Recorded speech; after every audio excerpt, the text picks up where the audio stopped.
Welcome to NarrativeNook audio tales where enchanted stories come to life.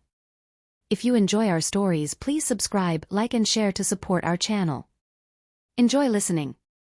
As far as I know, Mr. Damaris' vision for this project was to give patients a fighting chance. I don't think there's anything wrong with that. Despite her efforts to explain, some team leaders continued to whisper among themselves, casting suspicious looks in her direction. The conference room was so quiet that she could hear one of the leaders whisper, "If anyone has any concerns, please don't hesitate to voice them. I'm here to listen," Roxanne said courteously while looking at the team leader. The team leader turned around and met her gaze. After a few seconds of silence, he expressed his doubts. "Miss Jarvis, you were the only one who negotiated with Damaris Group, and we had been kept in the dark throughout the negotiation." Roxanne lowered her gaze slightly and responded softly, "I'll explain everything if you wish to know what transpired." She felt a little uneasy as she looked at the faces before her. Undoubtedly, she had acted unilaterally and set the price without consulting her team. After witnessing the change in Jack's behavior, Roxanne realized she could not tolerate how apathetic medical practitioners were toward patients. Everyone fixed their gazes on her, waiting for her to explain. Roxanne gathered her courage and said, I proposed a price of $120 for the medicine, but Mr. Damaris insisted on $300. A heavy silence settled in the room after she uttered those words. Roxanne could see how serious they were, and it seemed they began to understand the picture. Sorry, but I want to know why you set that price." A team leader finally voiced out his doubt. Roxanne tried to stay composed and explained, I want patients to be able to afford the medicine. Doing so might incur losses in the short term, but the long-term benefits are worth it. By doing so, we'll also improve the reputation of the research institute." In other words, she put the interests of patients and the research institute before her, while Jack only prioritized Damaris Group. After explaining the situation, Roxanne smiled at everyone. That's my 2 cents. If my idea doesn't sit well with you, and you want to bail, I won't hold it against you.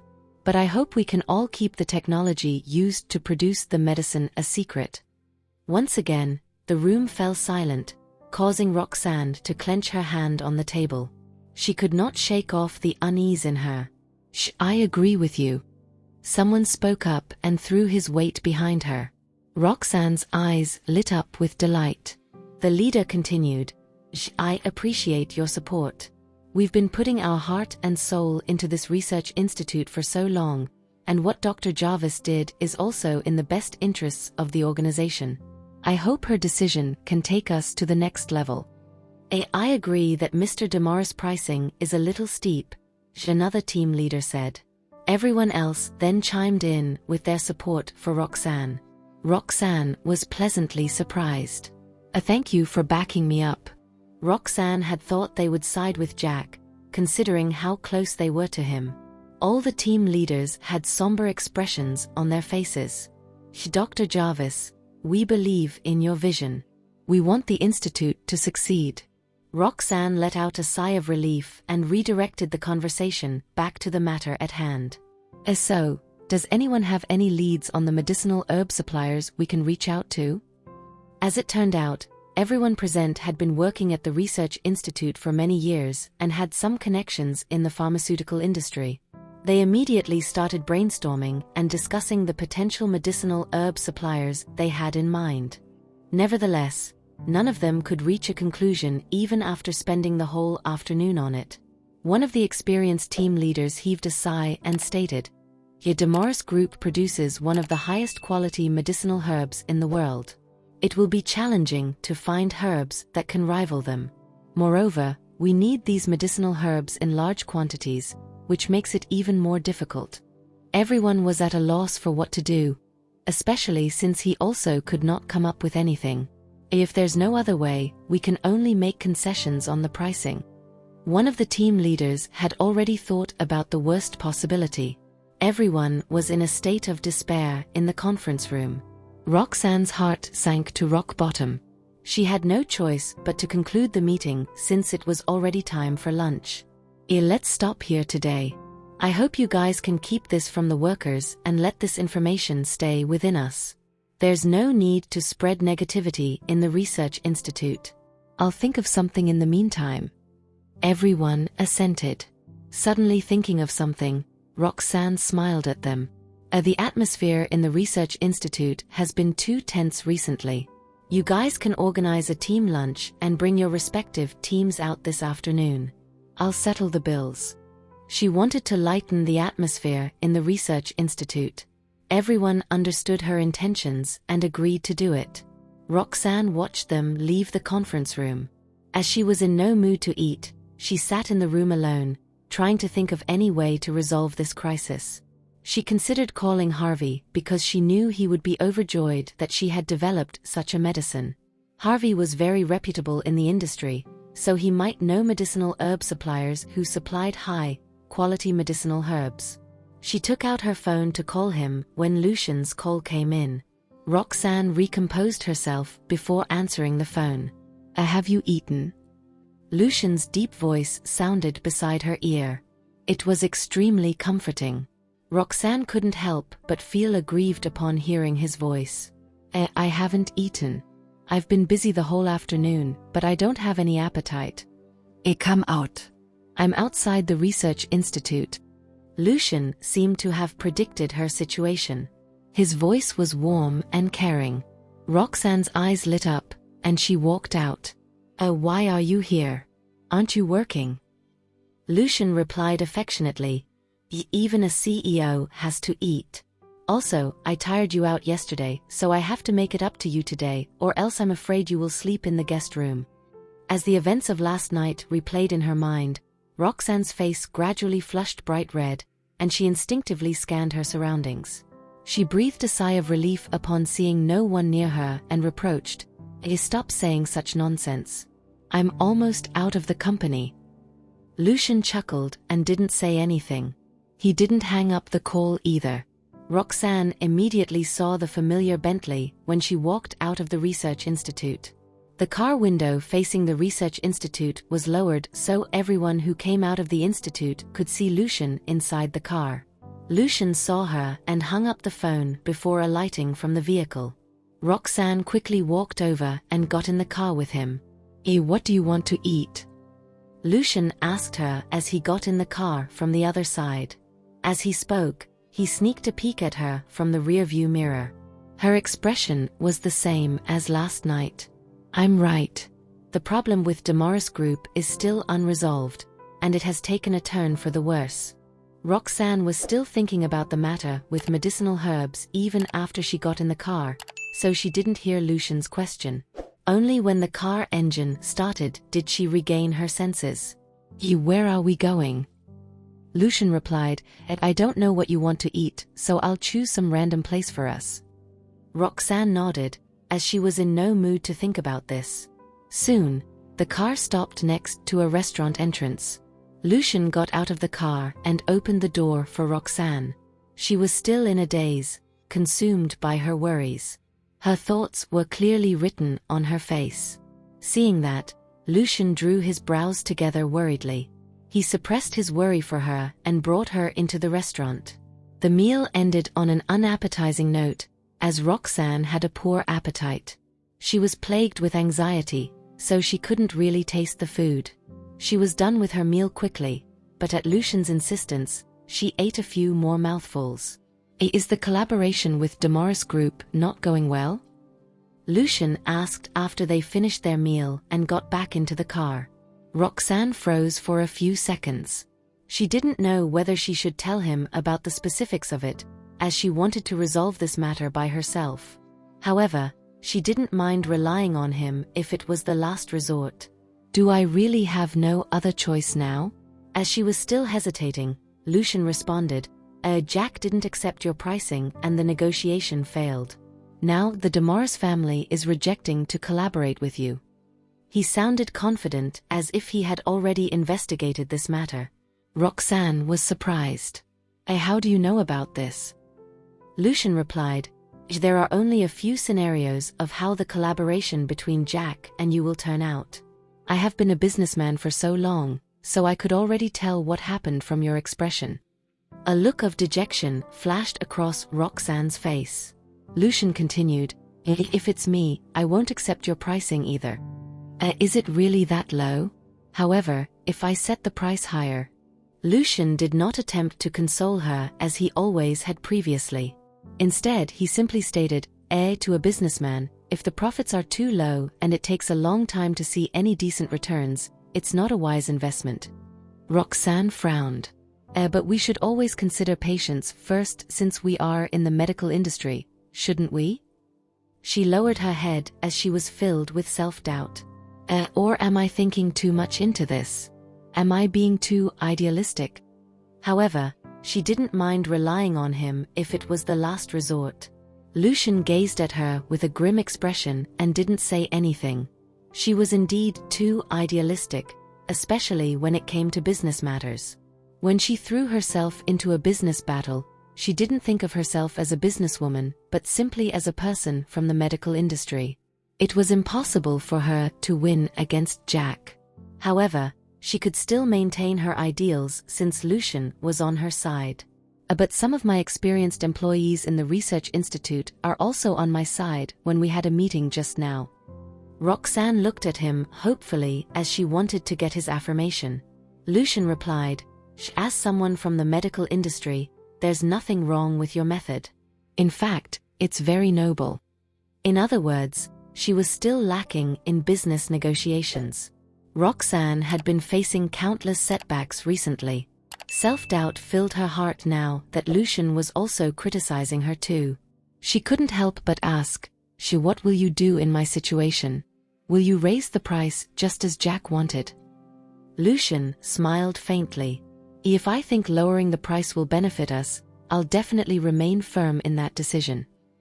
But Jack can't accept it, and the collaboration will fall apart." Roxanne did not understand the situation. That was exactly what she did, and Damaris Group unilaterally terminated the collaboration. There was no change in Lucian's expression as he said, "I'll force him to work with me." Roxanne frowned and studied him. How?" By using public opinion. The Damaris family has been operating their business for more than a century. The public thinks they're benevolent, but they're unwilling to lower the price of the medicines. If this issue is made public, they will have no choice but to lower the price even if it's for the sake of their reputation. Roxanne nodded in agreement, feeling as if she had learned something new. But, knowing well what was on her mind, Lucian instantly revealed why that method could not work. "But if we do that, the Damaris family's reputation will be affected. I'm not bothered by it, but it's not the case for you." Roxanne nodded. The Damaris family held a very important position in the medical industry. After all those years, Roxanne, too, felt that they were an incredible family. Moreover, the pricing this time might just be Jack's idea. Roxanne did not want to ruin the Damaris family's reputation because of that matter. If she did that, the entire traditional medicine industry would be affected. She felt utterly defeated. I can't do that, but I've contacted all the suppliers I know. None of them can replace the Damaris family." Lucian arched his brow slightly at her troubled expression. Perhaps I can help." Roxanne's eyes lit up a little, but there was also a hint of hesitation in them. This is the research institute's problem. I can't keep asking you for help every time." But the matter can't wait, and you're out of ideas." Roxanne parted her lips, but she could not say anything to counter his words. Lucian added, Anyway, I'm not helping for free. You want a share of profits?" Roxanne asked in confusion. Lucian was taken aback by her words. After some time, he smiled. "If it were someone else, I'd have seized the opportunity to gain something out of this favor." Roxanne's heart raced. If Lucian really wants a share of the profit, does that mean I'll have to discuss business with him in the future? The thought of it gave her a headache. But since it's you I'm helping, I want something else, Lucian went on. Roxanne felt relieved and puzzled at the same time. Lucian leaned closer to her ear and murmured something before returning to his seat and waiting for her answer with a smile. Roxanne's face flushed, and a hesitant look filled her eyes. Without forcing her, Lucian slowly started the engine and drove toward the research institute. It was not until they arrived at the entrance did he turn to look at her. What do you think? Roxanne hesitated throughout the journey, but she still gave in and nodded resignedly in the end. Upon getting that response from her, Lucian smiled. He immediately unbuckled his seatbelt and leaned over to give her a kiss. Only when Roxanne ran out of breath and patted his shoulder did he reluctantly let her go. If the research institute cannot hold on during this period, just tell me. I can give you funds whenever you want, Lucian said hoarsely. All of a sudden, Roxanne felt something was amiss. She turned to him and said, why do I feel like I've become your sugar baby, and you're even supporting the entire research institute? Lucian shook his head to disagree with her statement. You're my wife. It's only right for you to spend my money. Roxanne blushed and said nothing. After all, she would never ask him for money. After watching Roxanne enter the research institute, Lucian turned the car around and headed toward Queen Group. Jonathan had just returned and was about to enter his office when Lucian arrived at Queen Group. Lucian, what brings you here to see me today? Jonathan smiled when he saw Lucian. However, the smile on Lucian's face took Jonathan by surprise. Wait. Are you really Lucian? Or are you someone disguised as him? Lucian's expression turned cold, and he stared at Jonathan speechlessly. Yes, it's me. Jonathan was certain he was seeing Lucian only when the latter schooled his expression. He opened the door and invited Lucian into the office. Why are you here out of the blue? After pouring 2 cups of coffee for Lucian and himself, Jonathan sat on the couch. Did you and Roxanne? Lucian glanced at him. Roxanne needs your help. Since you've asked, I'll definitely help you. Jonathan agreed to it in a heartbeat. I would like to trouble you too. You don't have to be so polite when it's just us. Jonathan was shocked. If you speak like that, I'll blame myself to death when I fail to help you out. Find all the medicinal herb suppliers or farms in the country that can replace Damaris Group as soon as you can. I need you to strike a deal with them no matter what their price is. The smile on Jonathan's face froze, and he let out a dry laugh. That's indeed a little troublesome. Lucian raised his brows slightly, looking a little threatening. Seeing that, Jonathan quickly explained, Lucian, you don't know much about the pharmaceutical industry, so you don't know just how good the quality of Damaris Group's medicinal herbs is. The reason their business can operate for so long is that they live up to their reputation. It's really hard to find suppliers that can produce medicinal herbs that are as good as Damaris Group's. Lucian remained impassive. Jonathan shuddered inwardly at the sight and quickly added, then again, it's not entirely impossible to find one in the country. It's just that the workload will be a little heavy. Farwell Group has a project. Perhaps Queen Group can get involved in it, said Lucian suddenly. He was making an exchange. Naturally, Jonathan was interested in Farwell Group's projects. Nonetheless, he had to find out why Lucian was putting in so much effort to find such a company first. Did Roxanne's partnership with Damaris Group fail? He asked cautiously. Lucian nodded. Seeing that, Jonathan instantly exclaimed, that's great. You don't have to worry about Roxanne and Jack getting too close now. Lucian took a sip of the coffee and said with a deep voice, if you can help me find another medicinal herb supplier, I won't have to worry about other men, let alone Jack. Jonathan froze. It took him several minutes to return to his senses. He guessed, did Roxanne say yes? Lucian curled his lips, and his eyes twinkled. Something like that, but we have to settle this first. Jonathan sighed and exclaimed, finally. It's been so long. I can't believe you two are finally getting married. No wonder Lucian was smiling so brightly when he arrived just now. Well, now that you've said that, I've got to settle this even if it's for Essie's sake. Just wait for my good news. Lucian chuckled and lifted his cup. In response, Jonathan clinked his cup with Lucian's. They downed the coffee as though they were drinking alcohol. At the same time, Frida was sitting uneasily in the office one floor below Jonathan's, thinking about the person she had seen earlier downstairs. That should be Lucian, if I'm right. Jonathan and Lucian have barely been in contact ever since Aubrey left. Why is he here out of the blue? Did he find something? Did he manage to track down Aubrey? Frida could no longer sit still. She hurriedly grabbed her bag and left the office. The moment she reached downstairs, she got into her car and sped toward the man's house she and Aubrey visited the last time. The sky was already dark by the time she arrived. At that moment, Sean was leisurely watering the flowers. He hesitated for a moment when he heard the butler's report, but he still let the butler bring the guest in. "It's an honor to have you here, Miss Queen."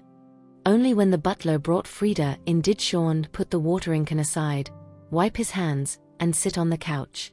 Casting the rigid-looking Frida a glance, he added, "Have a seat and tell me what you need." Frida sat down hesitantly, feeling a little timid as she stared at the man in front of her. The way he treated Aubrey last time left a lingering fear in Frida's heart. Moreover, Sean was capable of sending Aubrey out of the country without the Farwell family knowing. Clearly, his background was unfathomable. He was not someone Frida could offend. Despite Sean's politeness, Frida could not help but question herself. "I shouldn't have come, should I?" The butler poured them some coffee and placed one cup in front of her. Only then did Frida snap back to her senses. Sean sensed her fear for him, and a hint of unfathomable emotion flashed across his eyes. "I wonder what's so important that made you come here today?" Frida hesitated again at the mention of her purpose for visiting. After taking a sip of the coffee, she mustered her courage and uttered warily, "I haven't been able to contact Aubrey ever since she left for the past few days. I'm a little worried, so you're here to ask me about Aubrey's whereabouts?" Sean asked. Frida stopped talking. She forced a smile and bobbed her head, quickly adding, "It's okay if you can't tell me. I just want to know when she's coming back." Sean snorted meaningfully. "Do you want her to come back or the opposite?" Frida's expression stiffened when she heard that. Studying her face, Sean uttered nonchalantly, "Let me guess. I think you're afraid she'll return." Without realizing it, Frida slowed her breathing and stammered, How could I? Aubrey's my best friend." As if not hearing her words, Sean put down his cup and said, "She'll be back, but not as Aubrey." Frida frowned, her eyes filled with confusion. Sean explained flatly, "Don't worry. No one, not even you, will recognize her when she comes back." Just as Frida was about to let out a sigh of relief, she heard him say, "Unless she goes looking for you." That sentence gave her a feeling that resembled a venomous snake wrapped around her neck.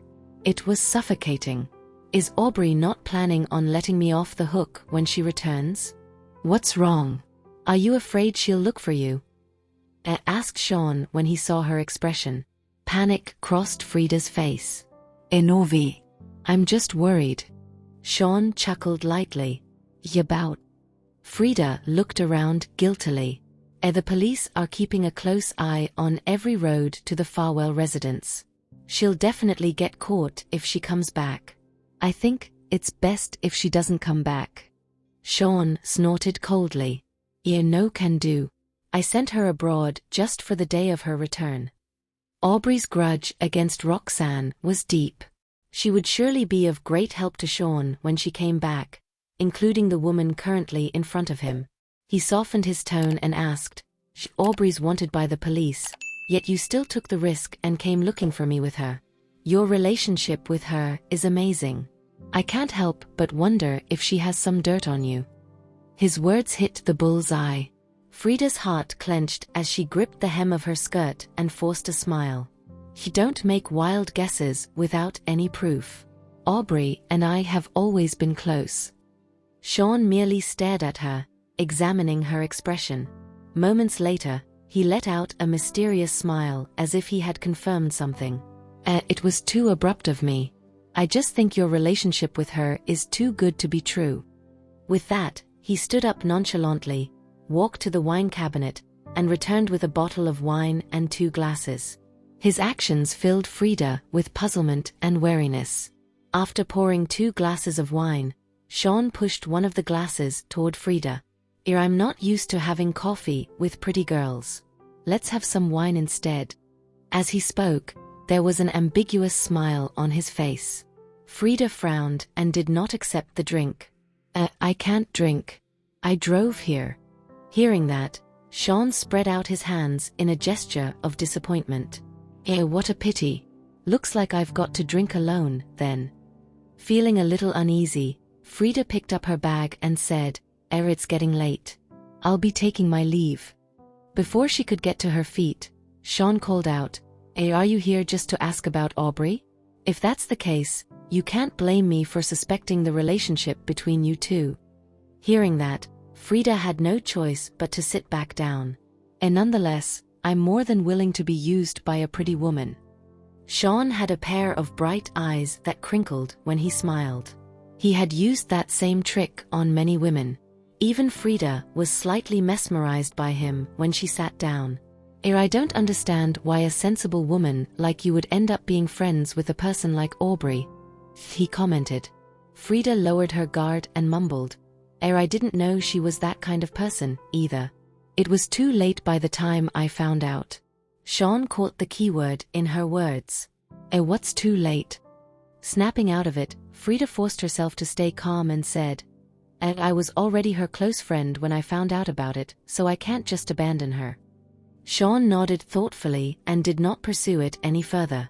The two continued making small talk, but it was mostly Sean who came up with topics for the conversation. He stopped bringing up Aubrey's name, which helped Frida relax more. At the end of their conversation, Sean walked her out the door. "I had a great time talking to you today. It's a pity we didn't have drinks together. When will you be free to have a meal with me, Miss Queen?" Frida hesitated for a moment. Even so, ideas came to her mind when she recalled their pleasant conversation earlier. Sean was attractive and had power comparable with the Farwell family. Frida had wanted to let Aubrey marry Lucian so she could bask in Aubrey's glory. Now that she had a perfectly good opportunity presented to her, there was no reason for her not to climb up the social ladder. With that thought in mind, she agreed and arranged a time with him. As Sean watched her leave, his expression darkened gradually. The Queen family has a close relationship with the Farwell family. Frida is definitely someone I can use. Based on my observation, Aubrey must have some dirt on her. If I fail to restrain her with affection, I'll ask Aubrey for Frida's dirt. I'm going to have complete control over Frida no matter what. On her way home, Frida kept thinking of the way Sean treated her. He's incredible for being able to send Aubrey out of the country without the Farwell family or the police finding out about it. If I can actually win his heart, Aubrey will become an insignificant insect I can get rid of easily. The more she thought about it, the more relieved she felt. There was even a subtle smugness on her face when she stepped into the Queen residence. Where have you been?" Recently, Jonathan had been closely monitoring her whereabouts. When he found out she had left the company in the afternoon, he had been waiting in the living room ever since he came home. That was why he threw her that question as soon as she came back. Upon hearing his voice, Frida looked up and flashed him a casual smile. "Nowhere. I just wanted to take a stroll. I finally got the chance to go out after being locked up at home for the past few days." Jonathan's scrutinizing gaze was filled with suspicion. Frida said in a childlike voice, "Don't be so paranoid, Jonathan. Aubrey's gone. I can't find her even if I want to. I really went out to get some fresh air." Only then did Jonathan force himself to believe her. Still, he reminded her, "Don't do anything stupid again. Be good and stay at home. Grandpa and I won't let you suffer." Frida nodded obediently, and he said nothing else. By the way, I think I saw Lucian this afternoon. What did he want with you?" asked Frida. Roxanne had been in a meeting the entire afternoon. Yet, there were still no leads. She looked gloomy when she returned to the Farwell residence.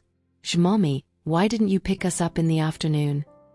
Lucian had picked the children up that day, and they had been asking for Roxanne the entire evening. The second she returned, Benny immediately went to meet her at the door. His disappointment was written all over his face. Seeing that, Roxanne forced a smile at them. I was busy in the afternoon.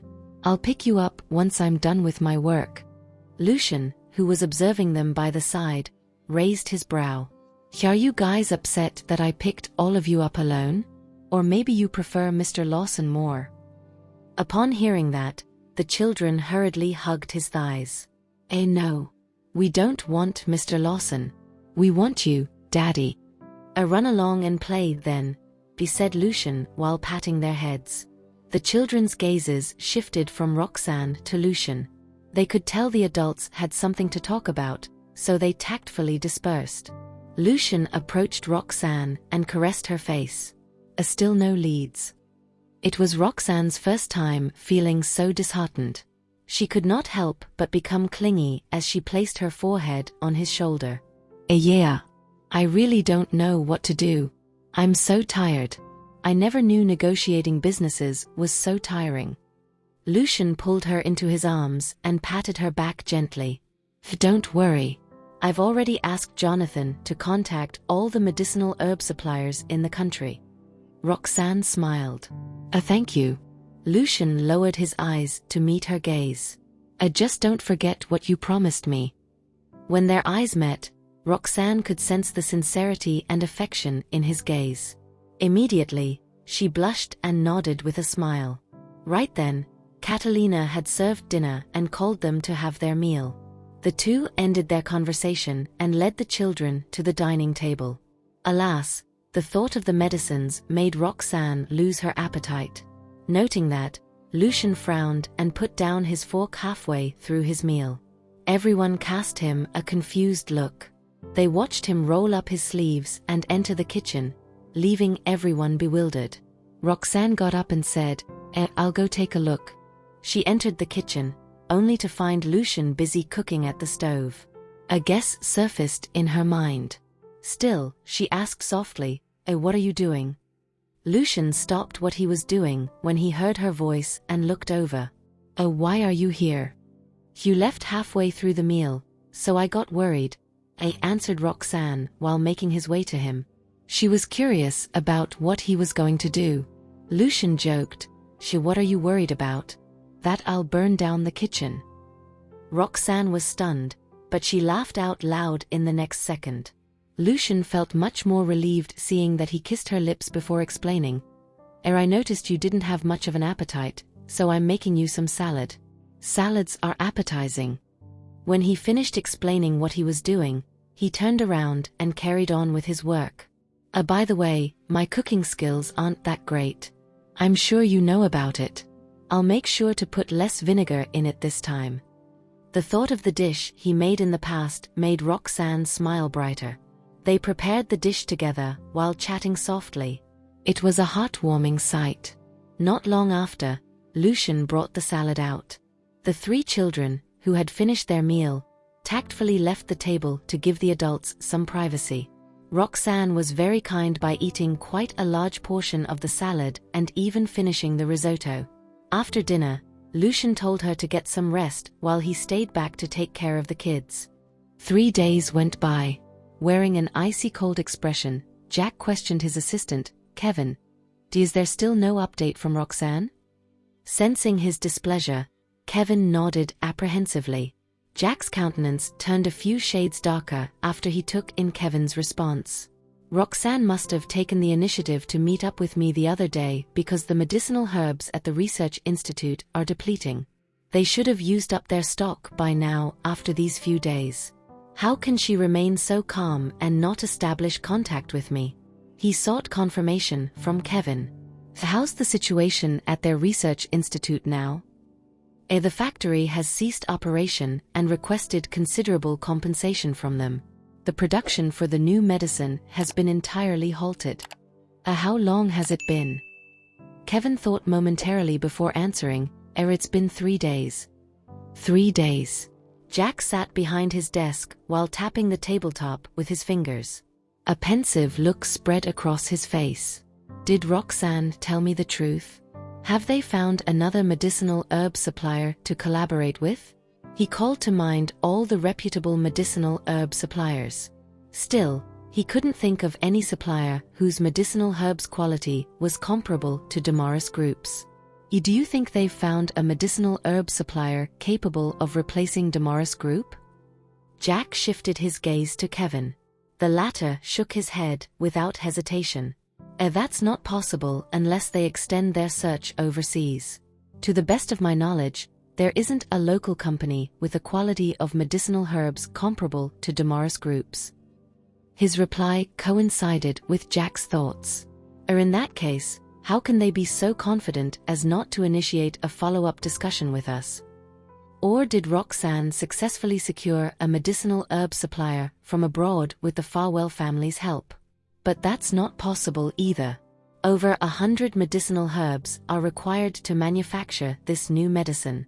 Even if they manage to find a new supplier, there must be a few types of medicinal herbs that are exclusively owned by Damaris Group. Damaris Group is Roxanne's only viable partner. With that thought in his mind, Jack gradually relaxed his tense expression and curled his lips into a confident smile. Inside a dilapidated residential area in Hoenn, Aubrey carefully removed the bandages on her face. Placed before her was a mirror. She shut her eyes and was reluctant to open them for a long while. Although that man had informed her before leaving the country that he would help her alter her appearance, she didn't expect that to happen so soon. She was taken away by someone to undergo plastic surgery almost immediately after her plane landed. She would have to face a countenance entirely different from her previous look when she opened her eyes. I have to endure all of these because of that batch, Roxanne. Aubrey gnashed her teeth as intense hatred overwhelmed her. It was only after an indeterminate time that she gradually opened her eyes. Aubrey felt disgusted as she looked at her face in the mirror. Her facial features now resembled those of a typical internet influencer she despised the most in the past. She wasn't ugly, but her appearance was no longer distinctive, and no one would realize she was Aubrey Pearson. Nevertheless, that was the perfect disguise for her at that instant. She touched her face while trying her best to convince herself to accept her current outward form. She could only return to Horrington to take her revenge with that face. While she was absorbed in bitterness and resentment, someone abruptly knocked on the door. "Miss Pearson, are you in there?" A man's voice sounded outside. However, Aubrey wasn't in the mood to entertain him. The knocks on the door grew louder. Evidently, the person outside was getting impatient. My boss sent me here to deliver some things to you. Hurry up and open the door." Thank you for listening. If you have enjoyed this story, please like and share so others can see it too. Also hit the subscription button and notification bell so you can be notified on our next release. Thank you for your support. God bless you.